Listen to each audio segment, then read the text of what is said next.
Bismillahirrahmanirrahim. Assalamualaikum warahmatullahi wabarakatuh. Untuk pertemuan 3 ini kita akan membahas mengenai konsep dasar sistem seluler. Nah, untuk konsep dasar sistem seluler ini sebenarnya adalah dasar atau basic untuk penjelasan nanti ke bab-bab setelahnya. Dan untuk penjelasan konsep dasar sistem seluler jadi 2 kali pertemuan. Yang pertama, bagian pertama ini dibagi jadi beberapa 4, 5, 6, 7 bagian. Nah, pertemuan 2 ini kita hanya membahas mengenai pendahuluan dulu, konsep sel, strategi penugasan kanal, dan juga sampai strategi penugasan kanal. Untuk strategi handoff, interferensi, dan lain-lain, ini akan kita bahas di pertemuan selanjutnya. Nah, untuk konsep dasar sistem seluler, kita bahas dulu mengenai sistem non-seluler. Jadi, ada sistem non-seluler dan sistem seluler. Nah, sistem non-seluler itu punya karakteristik dia coverage-nya cukup luas. Kemudian daya pancar antena base stationnya juga sangat besar. Nah, definisi coverage luas itu ya memang sangat luas, jaraknya hampir beribu-ribu kilometer.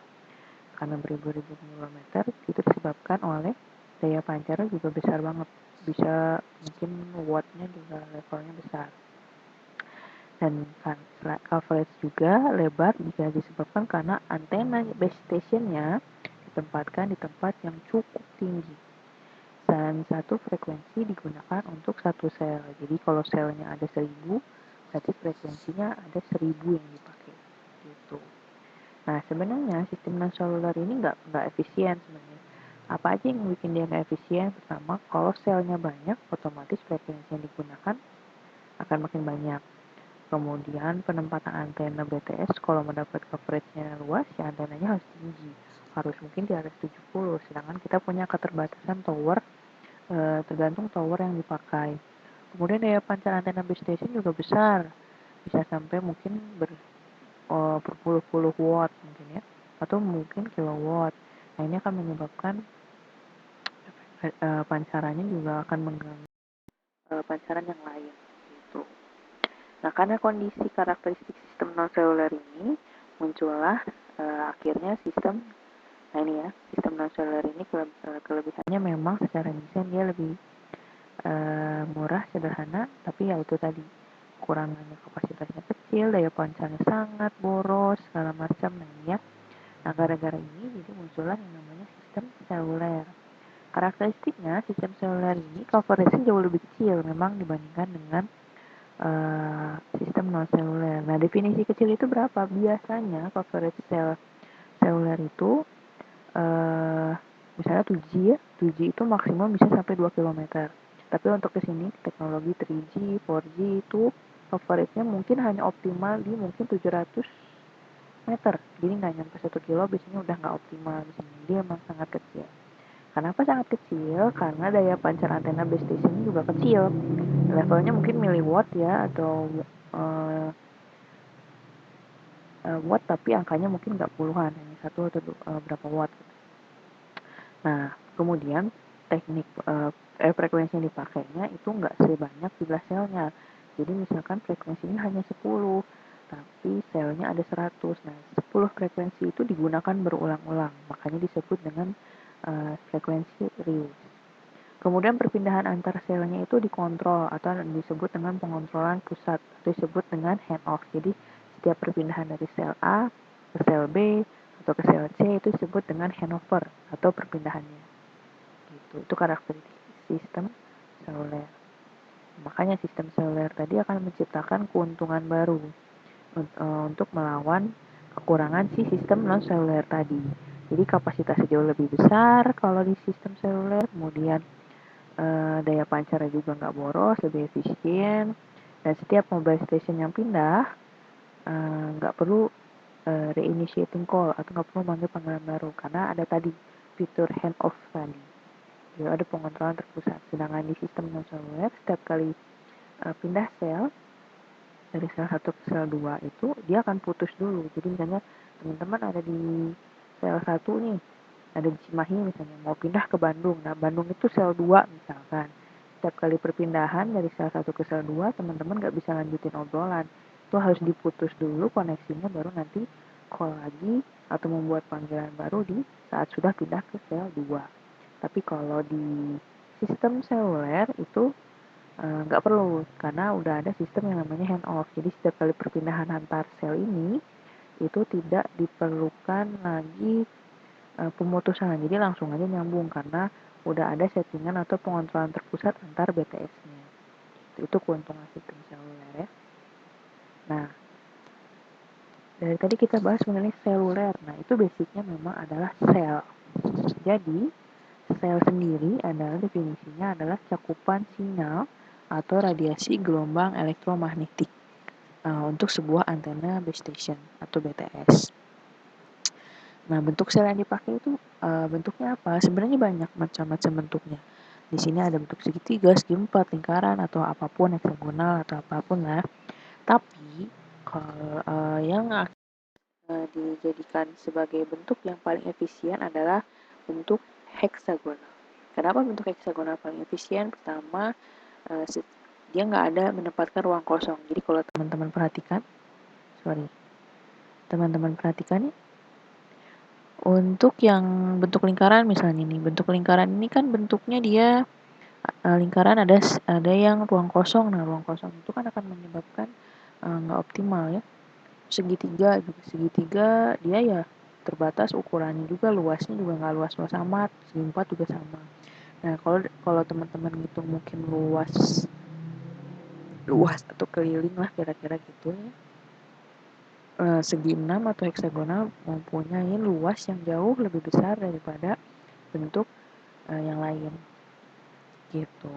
Nah, pertanyaannya, kalau secara teoritis kita pakai bentuk sel secara heksagonal, secara realnya yang teman-teman rasakan saat ini itu sebenarnya coveragenya heksagonal apa bukan? Nah, itu enggak.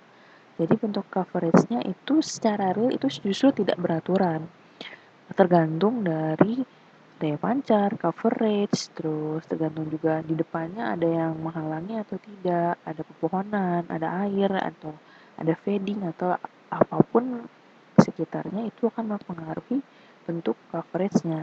Sehingga secara realnya sebenarnya bentuk coverage itu seperti ini, jadi nggak beraturan, ada yang beririsan, ada yang lebih besar, lebih kecil. Tapi secara perhitungan, secara konsep dan teori, bentuk sel yang dipakai adalah bentuk heksagonal. Jadi tolong dibedakan secara kita pembelajaran secara teori konsep sel, kita tetap pakai perhitungan yang heksagonal.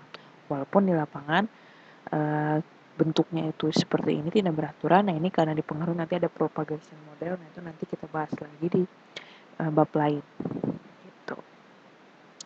Nah, tadi bentuk sel yang dipakai adalah bentuk heksagonal. Sekarang adalah kelompok sel atau yang disebut dengan klaster. Kelompok sel atau disebut dengan klaster ini dinotasikan dalam N atau jumlah sel atau klaster. Jadi dalam satu klaster itu terdiri dari beberapa sel gitu maksudnya. Ya, ini kumpulan sel yang masing-masing frekuensinya tidak sama.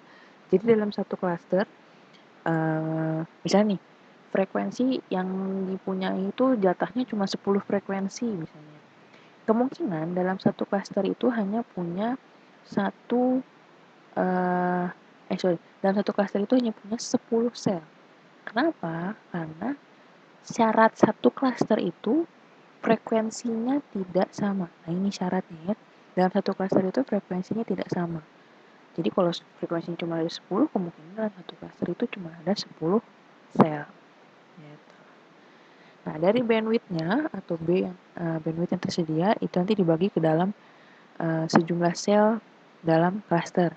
Sehingga nanti masing-masing sel memiliki bandwidth sebesar, atau ini bandwidth dibagi dengan jumlah sel per hertz. Jadi kalau bandwidth-nya ada 10 mega, selnya ada 10, ya 10 bagi 10, berarti satu sel itu cuma dapat 1 megahertz satu bandwidth. Gitu. Nah, bagaimana penampakan bentuk satu klaster itu? Nah, kalau teman-teman lihat di sini, nah ini 2, 3, 1, 4, 5, 6, 7. Nah, ini disebut dengan satu klaster. Nah, ini berarti frekuensi yang dipakainya cuma ada 7. Satu klaster terdiri dari 7 sel. Karena frekuensinya juga cuma ada 7.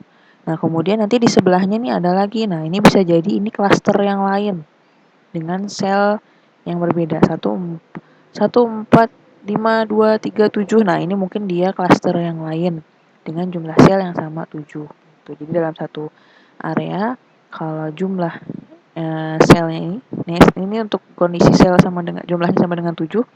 Berarti dalam satu klaster ini jumlah selnya ada 7. Nah, ini kondisi penggambaran kalau jumlah selnya ada 12. Berarti jumlah frekuensinya cuma ada 12. Berarti dalam satu klaster dia ada 12 sel dengan penggunaan frekuensi masing-masing. Ini 1, 2, 3, 4, 5, 6, 7, 8, 9, 10, 11, 12. Itu untuk satu klaster. Klaster lainnya ya tetangganya lagi. Gitu kira-kira ya. Untuk penggambaran klaster terus kelompok sel. Nah, tadi saya sempat bahas masalah pengulangan sel. Jadi dalam sistem seluler itu ada yang disebut pengulangan sel atau frekuensi rius. Konsepnya maksudnya gimana frekuensi rius? Nah, jadi frekuensi rius itu jadi misalkan kita hanya punya 10 frekuensi. 10 frekuensi ya, tadi yang saya bilang 10 frekuensi. Tapi ternyata jumlah selnya itu ada bisa ada 20. Kan kalau di sistem non seluler itu selnya ada 20 ya frekuensinya juga ada 20. Nah, kalau di sistem seluler itu enggak gitu. Jadi frekuensi adanya segitu aja, tapi jumlah selnya bisa lebih dari frekuensi itu. Jadi kalau 10 frekuensi ya jumlah selnya bisa lebih dari 10, bisa 20 atau 30 atau misalnya 40. Nah, jadi 10 frekuensi ini diulang-ulang. Jadi dari 1, 2, 3, 4, 5, 6, 7, 8, 9, 10 itu dipakai berulang-ulang untuk 40 sel. Gitu. Nah, kalau kita mengulang yang tadi, konsep kelompok sel ini, nah, kelompok sel atau klaster pertama itu isinya 10 sel dengan 10 frekuensi yang beda. Nanti klaster kedua itu isinya juga 10 sel dengan 10 frekuensi yang tadi. Jadi berulang. Jadi nanti totalnya kalau seperti ini, kalau ini ada 10 frekuensi, jumlah sel ada 40, berarti di sini sebenarnya kita bisa sampaikan atau tebak ini jumlah klasternya. Klasternya itu ada 4. Kalau ini 10 frekuensi, jumlah sel ada 40. Berarti kemungkinan klasternya itu ada 4.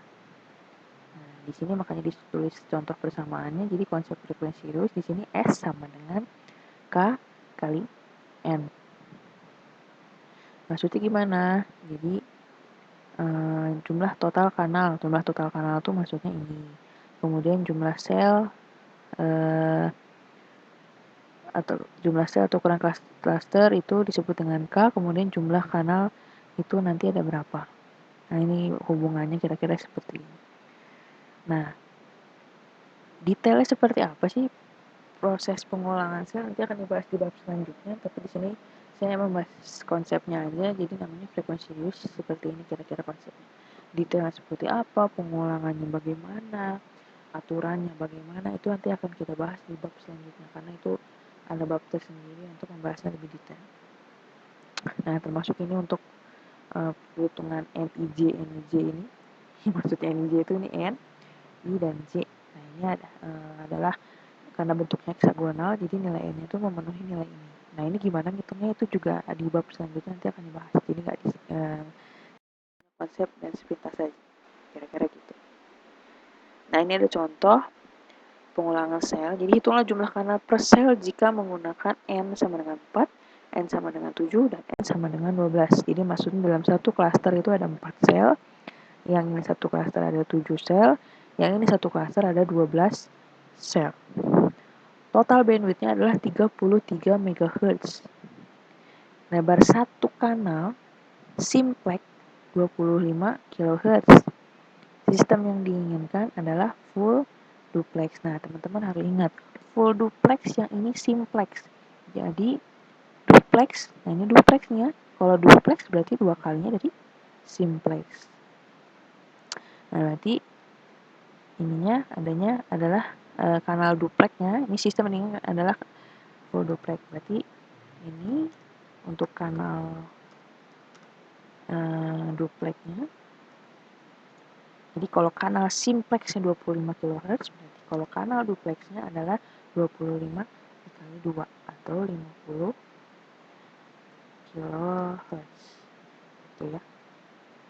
Nah, ini bandwidthnya 33 MHz. Nah, berarti total kanal. Nah, kita nggak tahu ada berapa jumlah kanal sih dengan kanal. Jadi maksudnya gini, total bandwidth. Jadi teman-teman nih punya punya peralon sepanjang 33 MHz, maksudnya gitu. Nah, tapi kanal satu kanal tuh satu gelas itu isinya hanya 50 kHz. Nah, berapa gelas yang bisa masuk dalam peralon itu? Nah, kira-kira gitulah ya. Jadi atau ini satu ember itu adalah 33 MHz. Nah, ember ini mau dimasukin gelas, tapi gelasnya ukurannya 50 kHz. Jadi berapa gelas sih yang bisa masuk? Nah, kira-kira gitu. Makanya di sini total kanalnya adalah berapa dalam satu ini? Ini adalah total bandwidth 33 MHz itu dibagi dengan 50 MHz. Berarti total kanalnya adalah 666 kanal. Mudah-mudahan di sini teman-teman paham ya. Jadi ini lebar total 33 dibagi dengan satu kanalnya tuh lebarnya cuma 50. Berarti dengan lebarnya cuma 50 kHz dapat berapa jumlah kanal sih dengan bandwidth sekian? Ternyata dapatnya adalah 666 per kanal. Gitu. Itu tadi per kanal.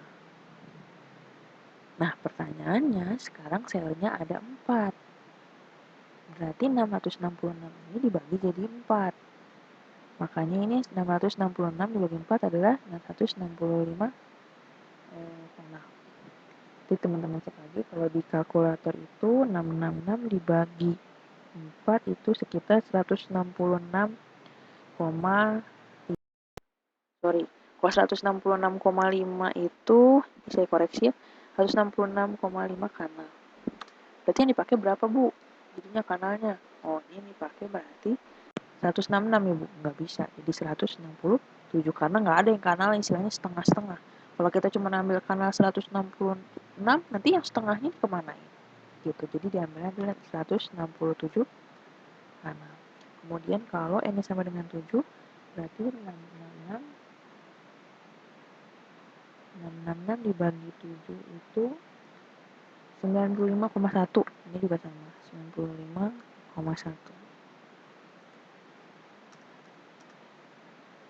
Ini berarti setiap kanalnya sekitar 96 kanal. Jadi penggunaan kanal nggak mungkin ada kanal koma-koma. Jadi ntar disesuaikan, dinaikin ke atas. Ini juga sama, 666 dibagi 12 itu sekitar 55,5 kanal. Nanti kita lipatin ke atas, ini jadi total 56, bukan total. Jadi nanti satu selnya itu punya 56 kanal, kira-kira gitu ya. Ya. Jadi kalau maksudnya tadi, jadi ini ada satu cluster ada 4 sel. Satu selnya itu cuma punya jatah 167 kanal. Jadi 666 kanal ini untuk satu cluster. Kalau cluster 4 sel berarti 666 dibagi 4. Kalau satu klasternya punya 7 sel berarti ini dibagi 7. Begitu juga seterusnya. Gitu ya. Mudah-mudahan teman-teman paham untuk perhitungan ini. Nah, ini contoh manajemen kanal pada sistem AMPS. AMPS itu 1G ya, jadi sebelum 2G ini penggambaran kanalnya.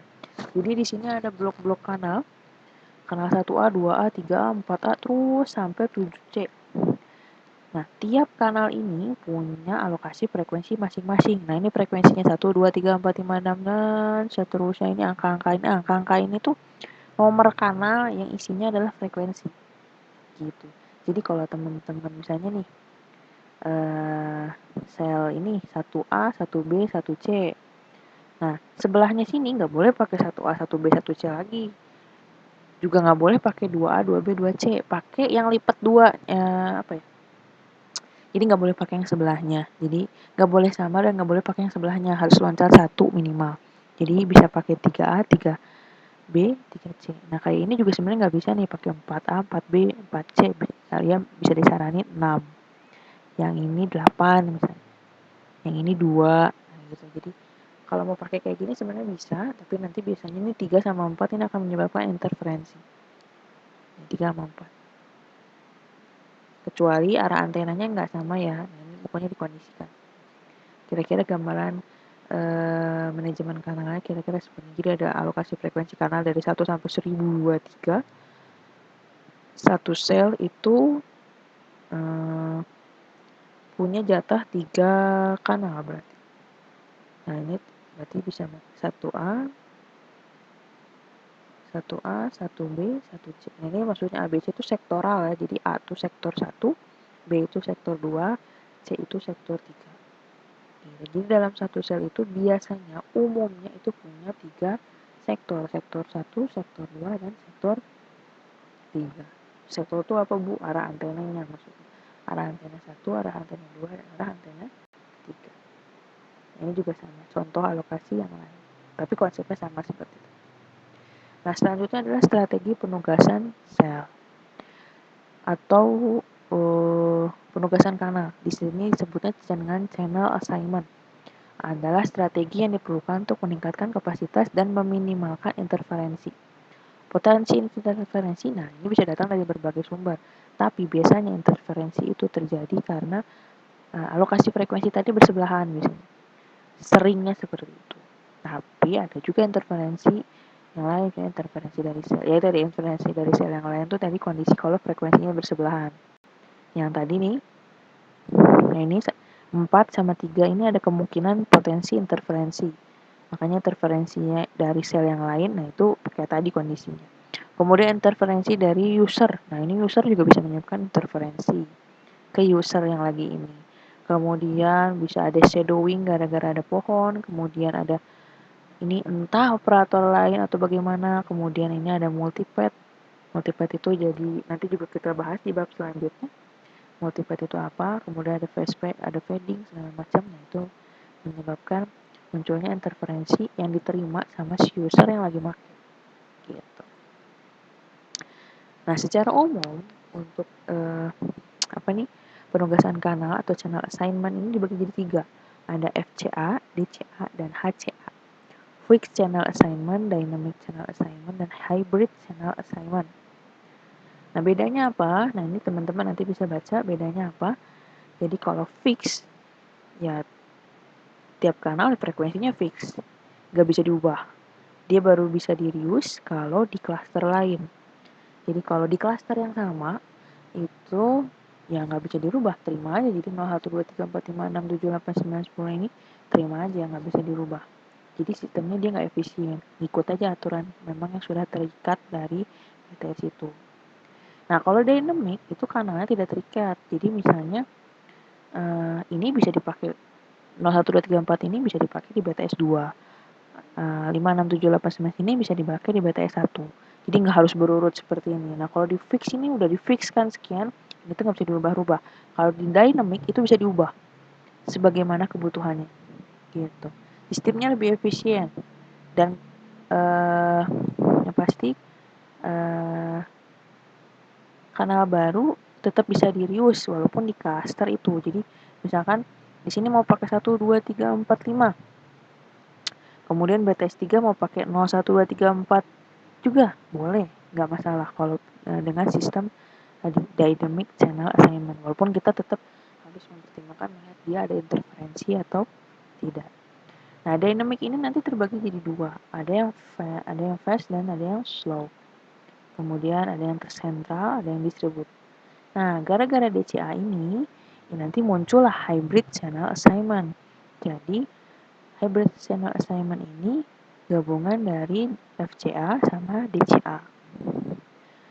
Nah, bedanya slow DCA sama fast DCA, ini slow ini digunakan untuk mendistribusikan kanal ke setiap sel. Nah, kalau DCA ini mengalokasikan kanal ke tiap service bearer. Gitu.